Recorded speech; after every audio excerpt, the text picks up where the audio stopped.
जरा सोचो, हॉस्पिटल्स में अगर कोई गलती से जहरीला मेथनॉल पी ले तो उसकी जान बचाने के लिए उसे आईवी ड्रिप से एथेनॉल क्यों दिया जाता है? शराब जहर का इलाज कैसे हो सकती है? इसका जवाब कहीं और नहीं बल्कि इसी चैप्टर के कोर कॉन्सेप्ट्स में छुपा है। चलिए इस पजल को सॉल्व करते हैं। तो होता क्या है, देखो, हमारी बॉडी में एक एंजाइम है जो मीथेनॉल को पहले फॉर्मेल्डिहाइड और फिर फॉर्मिक एसिड में बदल देता है, और यही अंधेपन और मौत की वजह बनता है। अब जैसे ही इथेनॉल बॉडी में जाता है, वो उसी एंजाइम के लिए मीथेनॉल से रेस लगाता है। इथेनॉल उस एंजाइम को बिजी कर लेता है, जिससे बेचारे मीथेनॉल को रिएक्ट करने का मौका ही नहीं मिलता, और वो सिर्फ तरीके से बॉडी से बाहर निकल जाता है। ये कॉम्पिटिटिव इनहिबिशन का एक परफेक्ट एग्जाम्पल है। तो चलिए देखते हैं कि आज हम क्या क्या कवर करने वाले हैं। हम शुरू करेंगे फिजिकल प्रॉपर्टीज से, फिर रिएक्शंस के 2 मास्टर ब्लूप्रिंट्स को समझेंगे। उसके बाद हम OH बॉन्ड और CO बॉन्ड क्लीवेज की रिएक्शंस देखेंगे, ऑक्सीडेशन और फिनॉल की स्पेशल नेम्ड रिएक्शंस को कवर करेंगे, और हाँ, आखिर में एक सुपरफास्ट फाइनल रिवीजन करेंगे, तो एंड तक जरूर बने रहना। ओके, नाउ पे क्लोज अटेंशन। अब हम इस चैप्टर के दिल में घुसने वाले हैं। अगली स्लाइड ये मास्टर की है। इसको समझ लिया तो समझो आधा चैप्टर आपकी मुट्ठी में। देखो, अल्कोहल एक सुपर वर्सेटाइल मॉलिक्यूल है। इसके पास रिएक्ट करने के 2 रास्ते हैं। रास्ता नंबर 1, जब ऑक्सीजन और हाइड्रोजन के बीच का OH बॉन्ड टूटता है। जब ऐसा होता है तो अल्कोहल एक न्यूक्लियोफाइल की तरह काम करता है। रास्ता नंबर 2, जब कार्बन और ऑक्सीजन के बीच का CO बॉन्ड टूटता है। इस केस में अल्कोहल एक इलेक्ट्रोफाइल की तरह काम करता है। बस आगे की सारी रिएक्शंस इन्हीं 2 ब्लूप्रिंट्स पर चलेंगी। That's it. ओके, तो चलो पहले रास्ते को पकड़ते हैं। पाथवे 1, OH बॉन्ड का टूटना। इसका मतलब क्या हुआ? मतलब अल्कोहल अपना H+ दे रहा है, और जो H+ देता है वो क्या होता है? बिल्कुल सही, एन एसिड। तो हम यहाँ इसकी एसिडिक नेचर की बात करेंगे। पर हम माने कैसे कि ये एसिडिक है? सबूत क्या है? सबूत है इसका रिएक्शन एक्टिव मेटल्स के साथ। जब अल्कोहल्स और फिनॉल्स सोडियम जैसे मेटल से रिएक्ट करते हैं तो हाइड्रोजन गैस रिलीज होती है। और यहाँ आता है एक नीट का फेवरेट सवाल। फिनॉल्स अल्कोहल से इतने ज्यादा एसिडिक होते हैं कि वो स्ट्रॉन्ग बेस जैसे NaOH से भी रिएक्ट कर जाते हैं, पर अल्कोहल्स ना, वो नहीं कर पाते। इस ट्रेंड को अपने दिमाग में प्रिंट कर लो।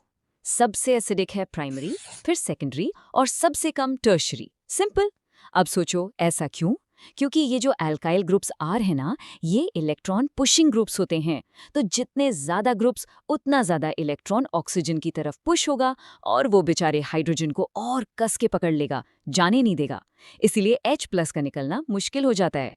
तो आमने सामने है अल्कोहल्स और फिनॉल्स। हम जानते हैं फिनॉल जीतेगा, पर इतने बड़े मार्जिन से, लाखों गुना ज्यादा एसिडिक। आखिर फिनॉल के पास ऐसी क्या सुपर पावर है जो उसे इतना स्ट्रॉन्ग एसिड बना देती है? चलो पता लगाते हैं। और सुपर पावर का नाम है रेजोनेंस।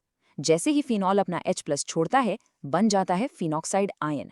अब इसका नेगेटिव चार्ज एक जगह नहीं टिकता, वो पूरी बेंजीन रिंग में घूमने लगता है। इसका डीलोकलाइजेशन हो जाता है। इससे क्या होता है? ये आयन हो जाता है सुपर स्टेबल। और याद रखो केमिस्ट्री का गोल्डन रूल, जितना स्टेबल कॉन्जुगेट बेस उतना ही स्ट्रॉन्ग एसिड। इस कॉन्सेप्ट पर स्टार मार्क कर लो, ये एक नीट हॉटस्पॉट है। चलो अब इसको नंबर से प्रूव करते हैं। पीके वैल्यूज देखो। रूल सिंपल है, जितना छोटा पीके उतना स्ट्रॉन्ग एसिड। फिनॉल का पीके देखो 10, इथेनॉल का लगभग 16। जमीन आसमान का फर्क है। अब इसमें और मजा डालते हैं।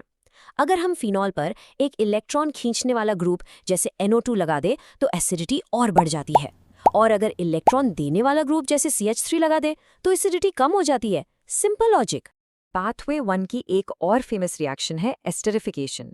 इसमें अल्कोहल या फिनॉल एसिड्स या उनके डेरिवेटिव से रिएक्ट करके एस्टर्स बनाते हैं जिनकी फ्रूटी स्मेल होती है। और इसका सबसे फेमस रियल लाइफ एग्जाम्पल आपके मेडिसिन कैबिनेट में रखी हुई एस्पिरिन। ये कुछ और नहीं बल्कि सैलिसिलिक एसिड से बनाया गया एक एस्टर ही है। Right, pathway 1 done. अब टाइम है दूसरे रास्ते पर चलने का, CO बॉन्ड का टूटना। और एक बात नोट कर लो, ये रिएक्शंस मेनली अल्कोहल्स का डोमेन है। इस बार alcohol as an electrophile act करेगा। इस पाथवे में आती हैं हैलोजिनेशन रिएक्शंस, पर इसका सबसे इंपॉर्टेंट एप्लीकेशन है एक टेस्ट, नाम है लुकेस टेस्ट। ये 1 डिग्री, 2 डिग्री और 3 डिग्री अल्कोहल्स में फर्क बताने के लिए एक सुपर ट्रिक है। रिएक्शन डालो और देखो, 3 डिग्री वाला तुरंत रिएक्शन देगा, धुंधलापन आ जाएगा। 2 डिग्री वाला थोड़ा टाइम लेगा, 5-10 मिनट, और 1 डिग्री वो तो रूम टेम्परेचर पर हिलेगा भी नहीं। क्यों? क्योंकि सब कुछ कार्बोकैटायन की स्टेबिलिटी का खेल है। 3 डिग्री कार्बोकैटायन सबसे स्टेबल, तो सबसे फास्ट रिएक्शन। अब CO क्लीवेज की एक और इम्पॉर्टेंट रिएक्शन, डिहाइड्रेशन, मतलब अल्कोहल से पानी निकालना। इसका मैकेनिज्म समझना बहुत जरूरी है। स्टेप 1, OH एक अच्छा लीविंग ग्रुप नहीं है, तो हम उसको H+ देकर H2O बना देते हैं। अब ये निकलने को तैयार है। स्टेप 2, H2O निकल जाता है और पीछे छोड़ जाता है एक कार्बोकैटायन।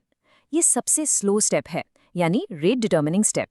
स्टेप 3, पड़ोसी कार्बन से एक H+ निकल जाता है और बन जाता है हमारा एल्कीन।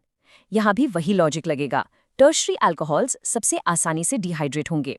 चलो अब कुछ मिक्स्ड बट आखिरी इंपॉर्टेंट रिएक्शंस की बात करते हैं, और शुरुआत करेंगे सबसे ज़रूरी टॉपिक से, ऑक्सीडेशन।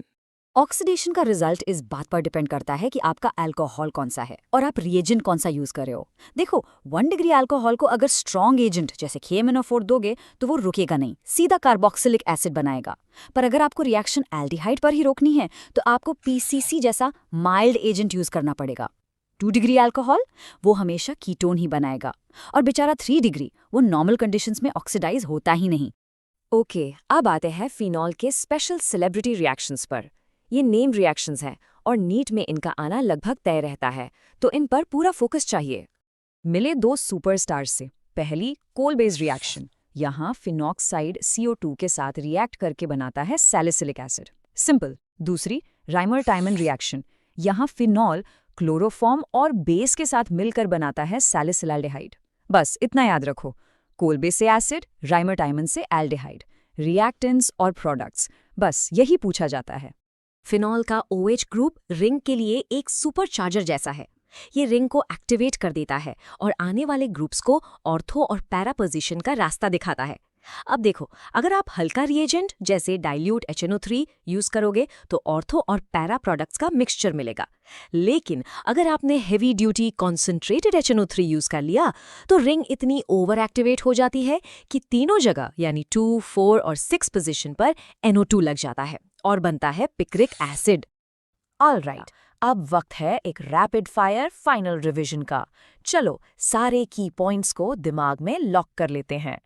फटाफट मेरे साथ दोहराओ। Physical properties, hydrogen bonding, reactions के 2 रास्ते, OH cleavage and CO cleavage, acidity का ऑर्डर, फिनॉल सबसे आगे, फिर वाटर, फिर 1, 2, 3 डिग्री अल्कोहल्स। अल्कोहल्स को डिफ्रेंशिएट करना है, लूकस टेस्ट। ऑक्सीडेशन, PCC से एल्डिहाइड, KMnO4 से एसिड, और 2 नाम, कोल-बेस और राइमर-टाइमन। दैट्स इट, यही है इस चैप्टर का कोर। तो आखिर में एक सवाल आपके लिए, तो चेक योर अंडरस्टैंडिंग। अगर हमने प्रोपैन 2-ऑल यानी एक 2 डिग्री अल्कोहल लिया और उसको 573 केल्विन पर हीटेड कॉपर के ऊपर से पास किया, तो मेजर प्रोडक्ट क्या बनेगा? हिंट, ये भी एक तरह का ऑक्सीडेशन ही है। अपना जवाब नीचे कमेंट्स में जरूर लिखना। पढ़ते रहिए और शुभकामनाएं।